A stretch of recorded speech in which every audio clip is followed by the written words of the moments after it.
to think of yesterday. Get away, I wish I could fly. I get the birds are getting high. I'm ready to die. If only I could touch the sky. I'm dreaming away now, living yesterday without a trace, without a trace. Tomorrow's okay now. I believe brighter days gonna be just like the sweetest embrace.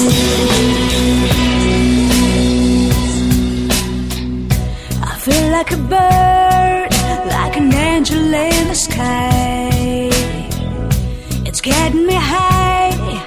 I can laugh and I can fly. Don't wanna die, I'm flying away. Hold my dreams within my way.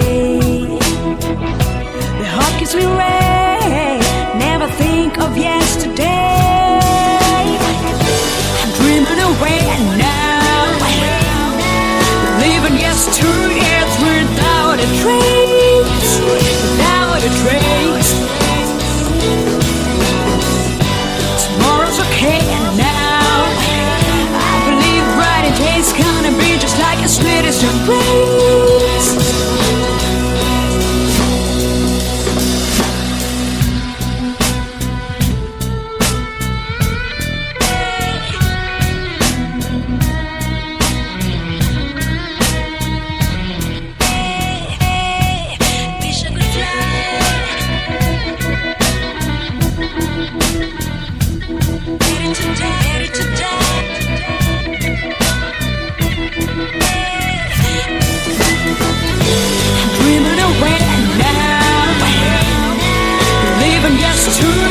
Without a trace, without a trace.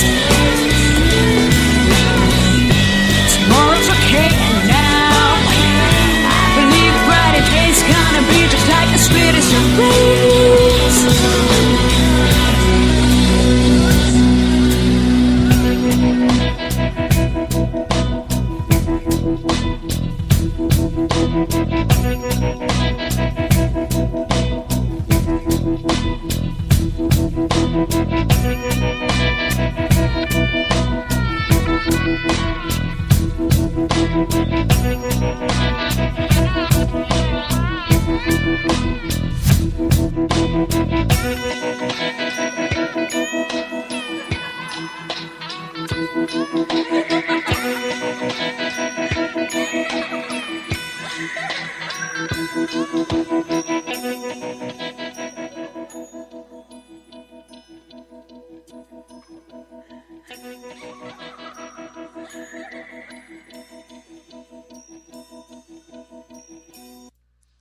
Hello everyone, this is Laurie Smith on Spreaker. Glad to be here. I'm just doing a show titled Child Abuse is Evil, and it really is.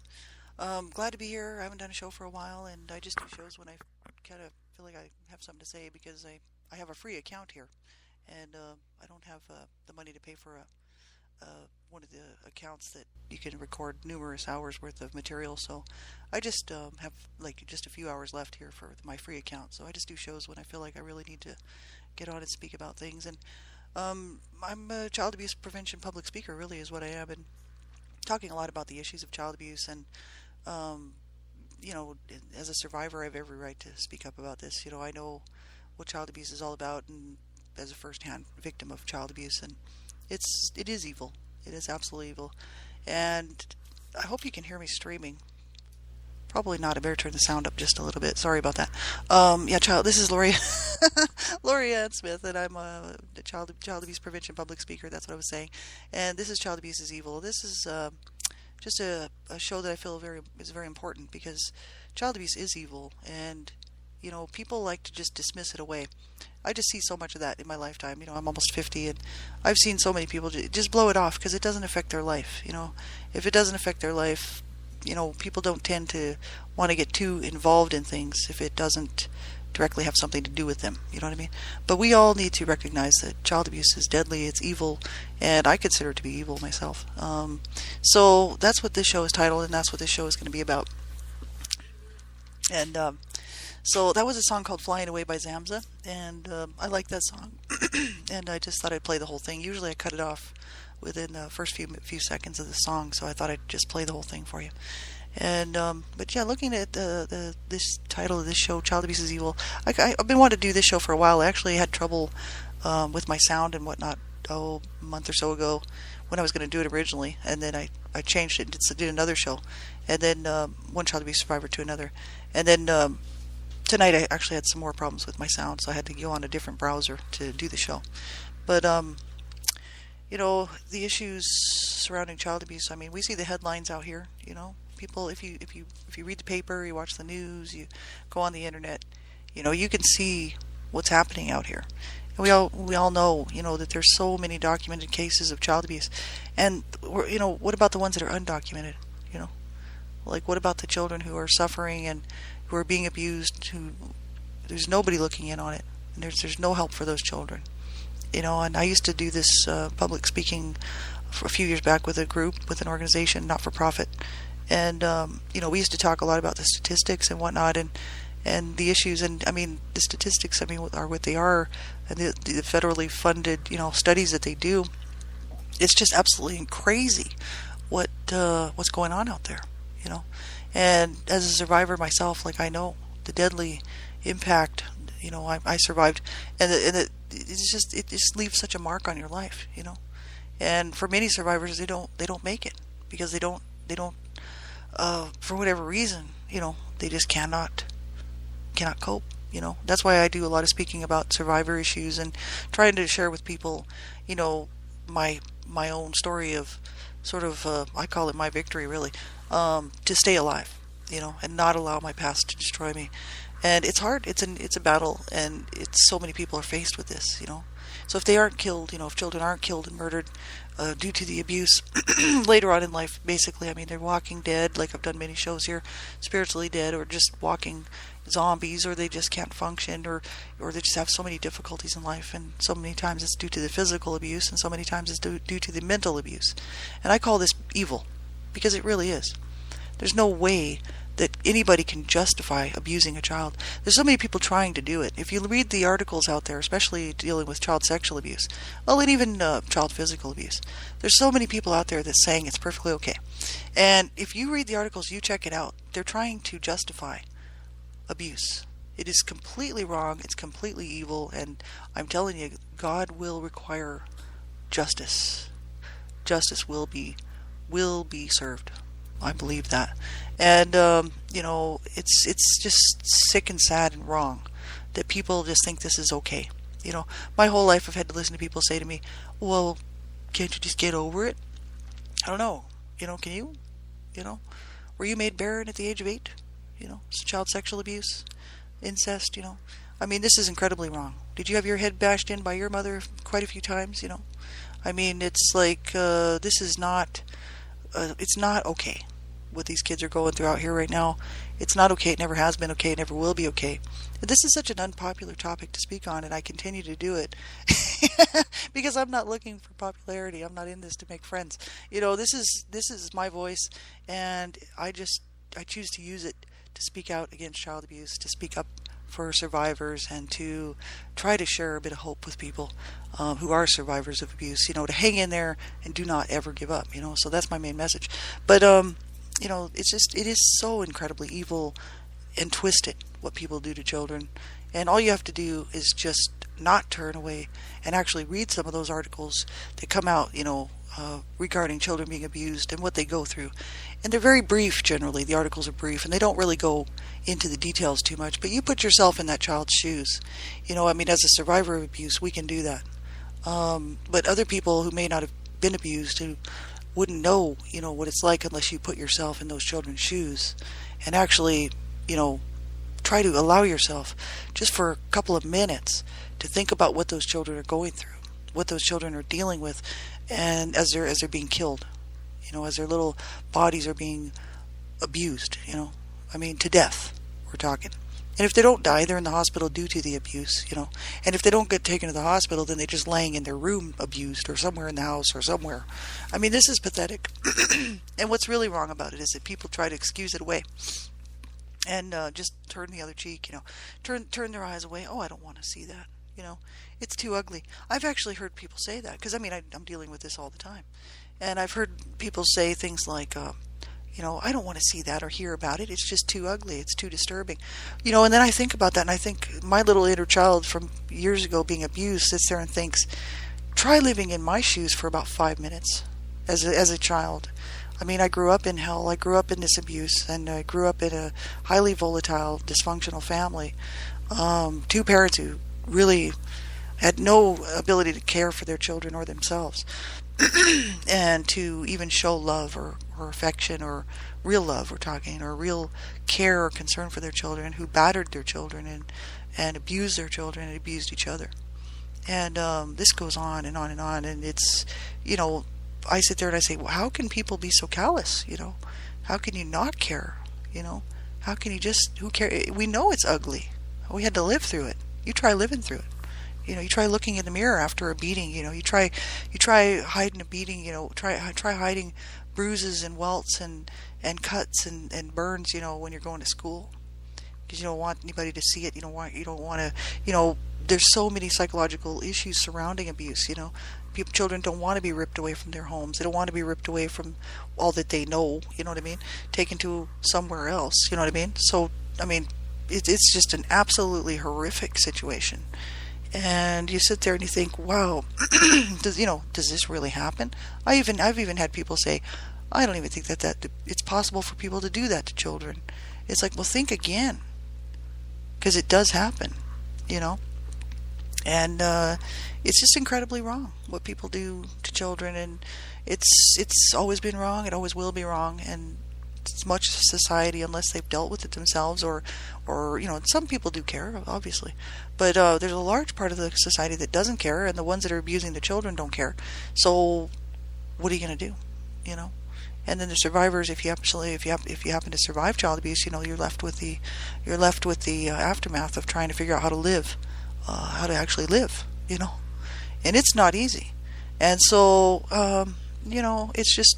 it's a harsh situation, and I just think that people just need to call it what it is, and I call it evil.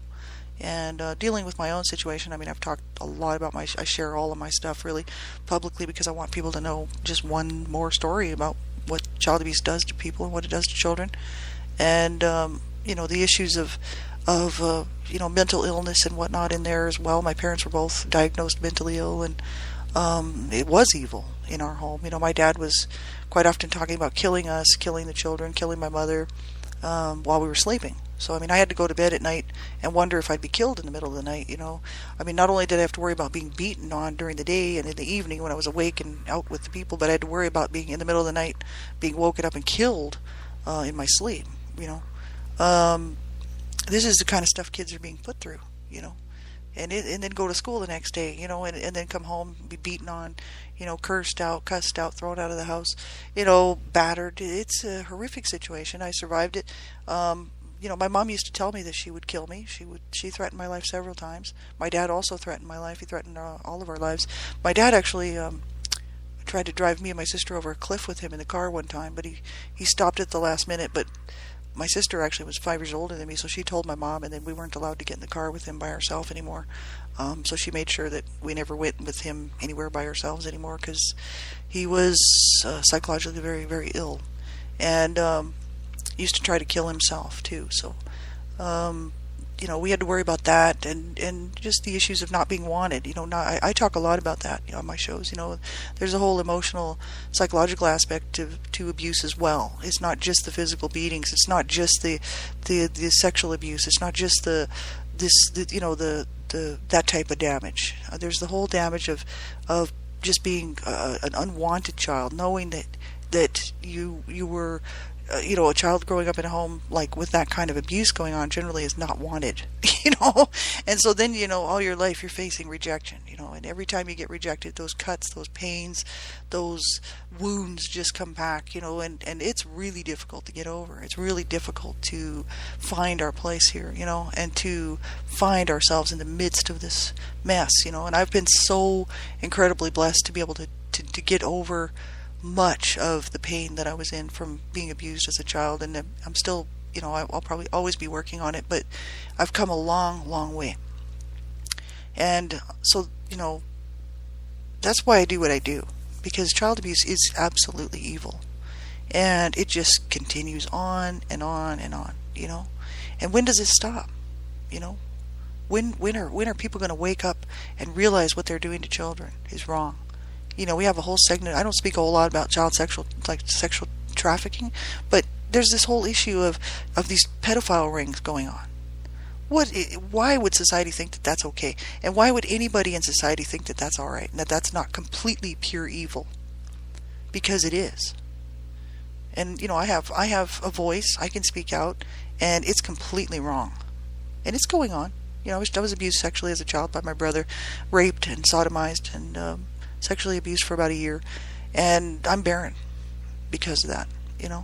And just the aftermath of dealing with the horrifying pictures in my mind and the body memories and the things that I have to go through on a regular basis, and just having to come to terms with my own body. It's just been an incredible nightmare. And it's been incredibly hard to be able to stay alive, to be this age, and to not give up and let myself spiral down. And I had done that for years, as a young, 20-year-old on heavy drugs, just allowing myself to spin out of control and really, not doing well. And was headed the same way two of my brothers were, with drug use and suicide. And so, I can tell you that I know evil because I was born into evil. And I was brought up in an evil situation. And so I know evil, and I know the difference between evil and good, And people, out there might think that they know the difference between evil and good, but unless you've experienced evil, you really don't, How could you, So, does a person really know goodness? Well, yeah, if you've experienced goodness, then you know goodness. But I've experienced evil as well, real evil. I've had my life threatened several times, not just by my parents, but also by later in life, by friends of mine who were drug users and were out of control, and just terrible things, drug deals gone bad, all kinds of situations like that, as even making the wrong choices for myself as an adult because of the way that I was raised, right? And so people say, oh, you can't blame that on your past. It's like, oh, yes, you can. When you're born into hell and brought up in a violent criminal activity, domestic violence, child abuse home, who are you going to learn from? Who's your mentors? Who's teaching you? Right? Our parents taught us how to be evil, how to hate, how to not want to succeed in this life, how to want to kill ourselves, how to want to die, right? And it's taken everything I've got to come full circle around that to say, no, I'm going to live. And that was at the age of 42. It took me a long, long time to get to that point, to be able to say, no, I'm going to live. And I'm not going to die, and I'm going to have a good life, and I'm going to do the right things, and I'm going to take care of myself, and I'm going to try to. I'd already been working on trying to be an adult, a functioning adult, for many years, because I got off the drugs at the age of 20, 21, right in there somewhere, and by the time I was 21, I sort of really was making the effort, and but it took me another 21 years to figure out how to live. That I didn't want to kill myself, and I did want to live. And this is the devastating effects of the evil, twisted garbage of child abuse, and I'm stuck with it. It's just part of my past. I can't get rid of it unless I want to, like I've said on several shows, if anybody wants to go back and listen to them, unless you want to just pretend it didn't happen or change the story, make it sound good, and believe it yourself, but I live in reality, and I chose to stay in reality. I chose not to. My sister didn't. So she's kind of DID. She's missing years and years. She doesn't know what happened to so many years of her life.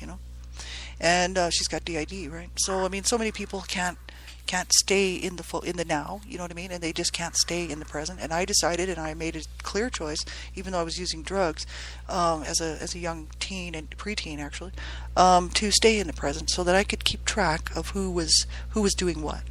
Because I needed to see who was in the wrong. Because both my parents were abusing me. Both my parents were abusing all the children. And I was keeping track. And I was like, this is wrong, this is wrong, this is not right. My parents were abusing each other, you know. I mean, I went out and, as a young kid, and met some people with met some kids with some normal families, and figured that not everybody was living the way that my parents were living, and not everybody was treating their children the way they were treating me. I mean, I did later in life run across, especially about the age of 15, started hanging around with a bunch of kids who were abused, and we all hit it off quite well because we were all drug users and we were all abused and living in abusive environments at home, and so we all hung around together kind of like a little gang. So I wrote a book, La Vida Juvies, and we were each other's family, you know. But we were also very dysfunctional because we were screwed up from the environment that we grew up in, and we were not doing well as young adults, and we grew up into our 20s, and that's where, you know, a lot of violence escalated as well, from domestic violence issues, drug overdose issues, I mean, all kinds of stuff, you know. So this is I see people out here today, and I see so many people struggling. And that's why I'm a Christian, and I went into biblical counseling instead of secular counseling, because to me it's the issue of evil. It is an issue of evil, and child abuse is evil, and the things that happened to me were evil and twisted and wrong, and I've paid the price for it. You know, who pays the price? I did. You know, it's incredibly horrible, and so, you know, it's my choice, really. I feel that it is my decision to go into biblical counseling, but I really truly want to help as many people as I can with the work that I do, to try to make a difference while I'm still here, you know, while I'm still in this earth body here on this earth, you know, and as many years as I have left, you know, to be able to speak out and be a voice, you know. I just want to be one more voice. There's so many people out here that I count as my mentors, you know, who have done so much great work, you know, Elizabeth Lee Roberts and Donna Shear and Donna M. Shear, and I mean, so many people. You know, Kate Mitchell, my really good friend from Australia. There's so many people out here who really care about survivors, really care about people in general, and they have hearts of gold. And so many of these people, I mean, they have suffered their own tragic, you know, abuse and their own difficulties because of it, and have come, you know, so far in this world, and are like these shining lights to other people. And I just wanted to be one of them, you know, and join in and say, you know what, I just want to, hopefully my voice and my message will get out there to enough people, you know, for enough survivors who are dealing with this sort of stuff, to know to never give up, you know, and keep reaching out for help, and to keep looking for that help, you know, because I've only got so much time left, you know. And so I'm hoping what people will do when they hear my shows, you know, is take it and run with it. Go do your own thing. Get out there and keep talking about this issue, because this is wrong, and everybody needs to hear about it. Whether it's popular or not, who cares if it's ruining people's lunch breaks? I really don't care. Children are dying needlessly because of abuse. And then if they don't die, the survivors are then just shunned for the rest of their life because, oh, there's just something wrong with them. You know, well, yeah, there's something wrong. There's something really wrong, and it's called child abuse. And I have just only so much time, like I said, to speak out about this stuff and against it. And so, you know, I just encourage people to get involved whatever way you can, you know. There's so many great groups doing wonderful things out there, and, you know, you could use your own voice and use your own, you know, abilities to get out there and spread the word. Doesn't matter if you were abused as a child or not. It's just important that people get on board and do as much as you can with what you have to change this for children, you know. So much of society wants to keep it under the carpet, as well as the government, you know. I mean, everybody wants to keep this stuff silenced. Nobody really wants to hear about it, you know. Nobody. That's why I put my stories out there, A Life of Death or Redemption, because nobody wants to hear about it. But you can look, if you look around, you can. I've put my books out there for free. I mean, you can get them. They're online. You know, I've got them on a couple different places, and as PDFs. And if you want the book and you can't pay for it, that's fine. The prices are what they are, but the money goes to charity. So I don't want the money for those books, you know. But I just wanted people to know what it is to live in such horror with such evil, you know, to be abused as a child, and then to have to walk it out as this person who's damaged, you know, and having to come from behind the 8 ball, and the rest of the world expecting me to be something that I can't be. And that's a victim of child abuse, you know. I mean, I wouldn't wish that on anybody. And that's why we need to change this for children today, right? Tonight. but unfortunately it's not going to happen. There's going to be around the world millions of children in the next couple of years dying from child abuse around the world. You bet. Thousands and thousands and thousands just in North America alone. And you think about the rest of the world where it's just unchecked and they're just burying them out in the backyard. I mean, or the backyard, wherever they're burying them. But this is just absolutely wrong, and it's pathetic, and it's got to stop. So use your voice and get involved and make some noise, and let's stop child abuse. Here's a song called Promises by Warren Hill, and God bless you all, God keep you. If you're struggling and you're having a hard time and you're a survivor out there, I'm telling you, you look for help, you look for some trustworthy help, and you don't ever give up, not ever. And that's me talking to you, and you stick it out another day and you get some help, and then you stick it out another day and keep looking, stick it out another day, and you just keep doing it and keep doing it, and do not ever give up. Take care, everybody. Talk to you next time.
For them, but it was long ago, and now it's in this mind. They're gonna fall, they're gonna pay, they're gonna strike out, they're gonna play.